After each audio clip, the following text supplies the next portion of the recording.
I will love you and stand by you and stand by you as long as we both shall live. as long as we both shall live.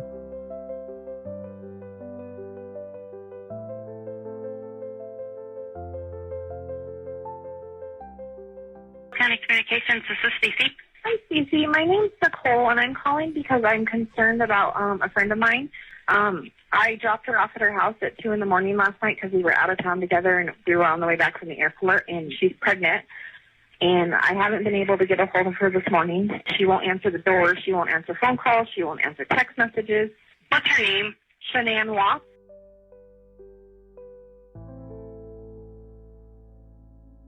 This home security footage from August 13th, 2018, shows what appears to be a normal morning in a quiet Colorado neighborhood. A man in work clothes loads equipment into his truck, preparing for another day at his job in the oil fields. But what you're actually watching is one of the most calculated family murders in American history. They say blood is thicker than water, but sometimes the people we trust most are the ones we should fear. This is True and Twisted, where family bonds become deadly betrayals. The man in this footage is Christopher Lee Watts. Daddy is a hero. He helps me grow up strong. He helped me snuggle too. He reads me books. He ties my shoes. If you're a hero, blue and blue, my daddy is love you.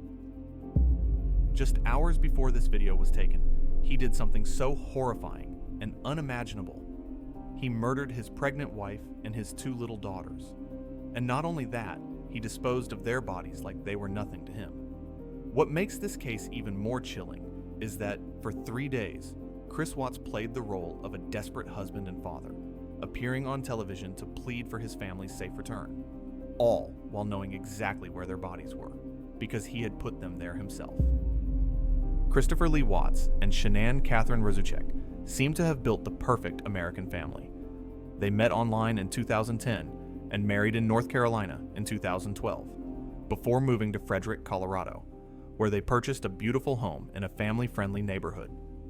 Chris, 33, worked as an operator for Anadarko Petroleum, a job that provided steady income and benefits for his family. Shanann, 34, was a devoted mother and entrepreneur who worked from home selling health and wellness products for a multi-level marketing company called Livell. She was passionate about the Thrive lifestyle and frequently posted on social media about her family's happiness and success.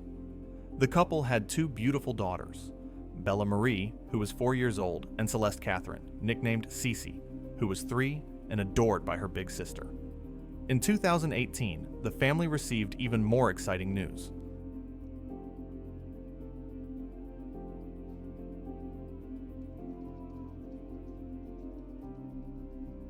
We did it again. I like that shirt. Really? Really? That's awesome. So pink means... That's just the test. I know. It just says the pink is going to be girls. I don't know. Just a test. That's awesome. Shanann was 15 weeks pregnant with their 3rd child, a boy they planned to name Nico. From the outside, the Watts family appeared to have everything. Their social media presence showed a loving couple with adorable children, living in a beautiful home and enjoying family vacations. Shanann frequently posted videos of their daily life, capturing precious moments with her daughters and her marriage. But beneath this picture-perfect exterior, the Watts family was struggling with serious problems that would ultimately lead to tragedy. By 2018, the Watts family was facing significant financial pressure and were still dealing with mounting debts. The stress of maintaining their image while struggling financially was taking a toll on their marriage. More dangerously, Chris had begun an affair with a co-worker, Nico Kessinger. The relationship had started in the summer of 2018, and Chris had become completely infatuated with his new girlfriend.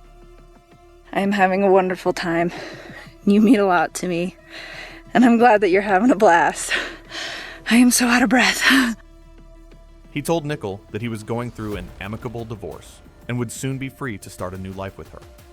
But Chris was living lie. He hadn't told Shanann about his desire to end their marriage, and she had no idea about his affair.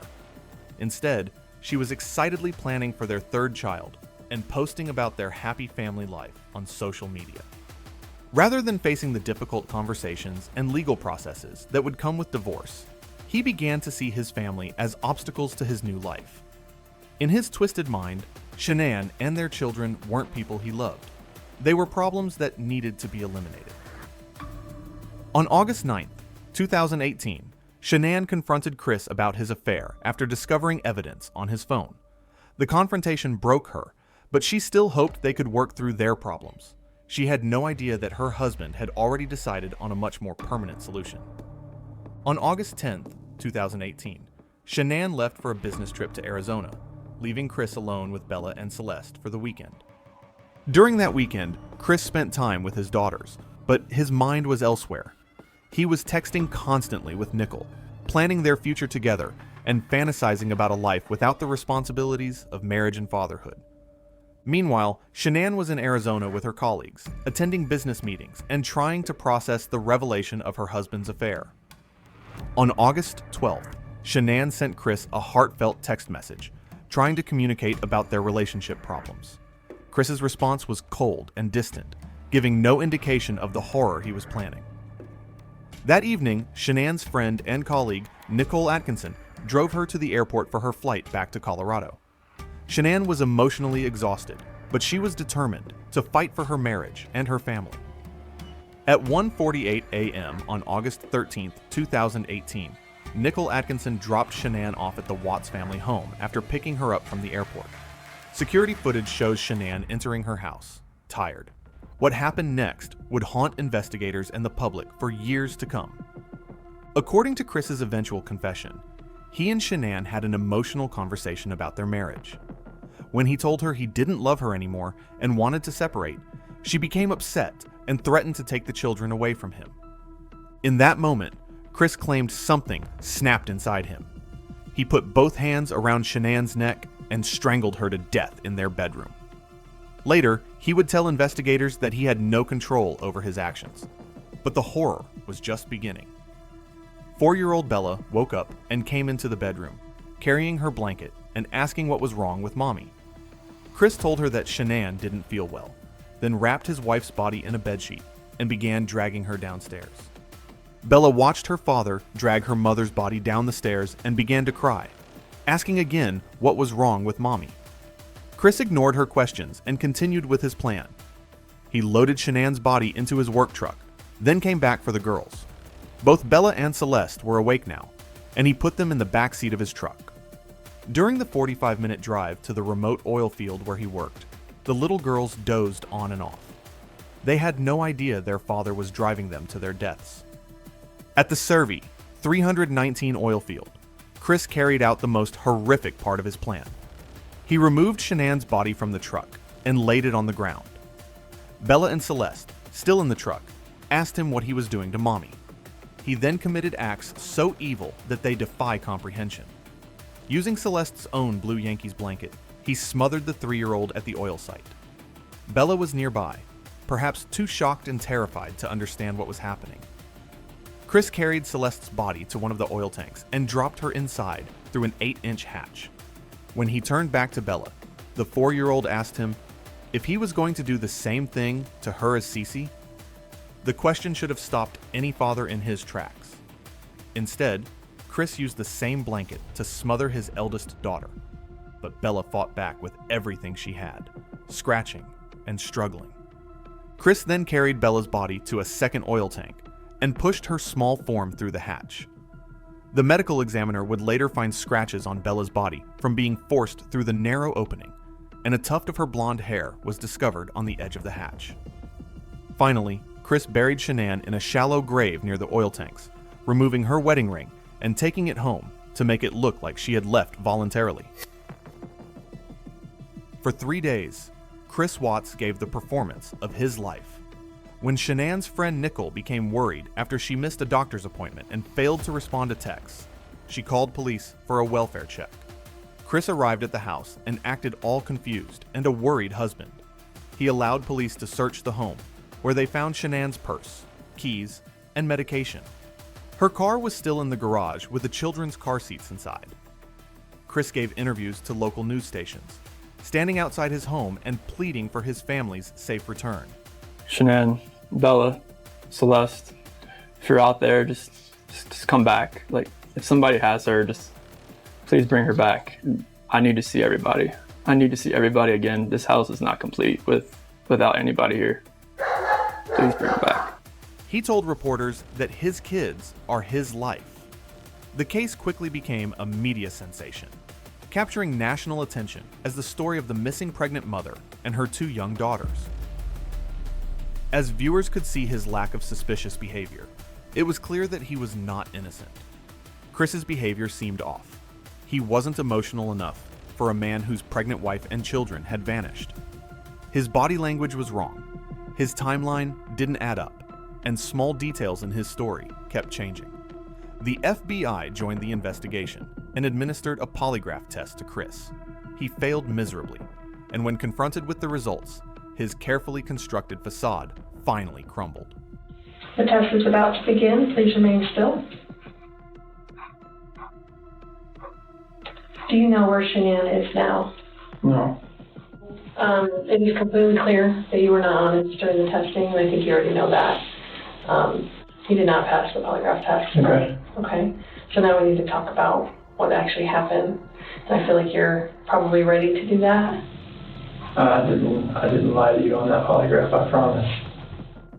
Chris confessed to killing Shanann, but he lied about the children, claiming that he had killed his wife only after discovering that she had smothered his daughters, but investigators didn't believe him. On August 16th, 2018, Chris led investigators to the oil field where he had disposed of his family's bodies. The recovery was heartbreaking. Shanann was found buried in a shallow grave while the children's bodies were recovered from the oil tanks where Chris had dumped them. The evidence against Chris was overwhelming. Surveillance footage showed him loading his truck in the early morning hours after the murders. GPS data tracked his movements to the oil field. His neighbor's security camera had captured suspicious activity at the Watts home. Most damning of all were the autopsy results, which proved that Chris had lied about Shanann killing the children. Faced with the possibility of the death penalty, Chris eventually pleaded guilty to all charges. In March 2019, he provided a full confession that revealed the true horror of what had happened that night. On November 19, 2018, Chris Watts was sentenced to 5 life sentences without the possibility of parole, plus 84 additional years. Chris Watts was transferred to Dodge Correctional Institution in Wisconsin for his own safety, where he remains today. He works as a custodian and has reportedly received thousands of letters from women who are inexplicably attracted to him despite his crimes. The media sensation continued long after his conviction, inspiring documentaries, movies, and countless true crime discussions. Netflix's American Murder: The Family Next Door used the family's own social media posts and police footage to tell the story, creating a haunting portrait of a family destroyed by one man's selfishness. Shanann's family has worked to keep her memory alive, establishing foundations in her name and ensuring that Bella and Celeste are remembered. The case serves as a chilling reminder that family annihilators often appear completely normal to the outside world, but are capable of unthinkable evil. Remember their names, remember their story, and remember that monsters don't always look like monsters. Sometimes they look like the person sleeping next to you.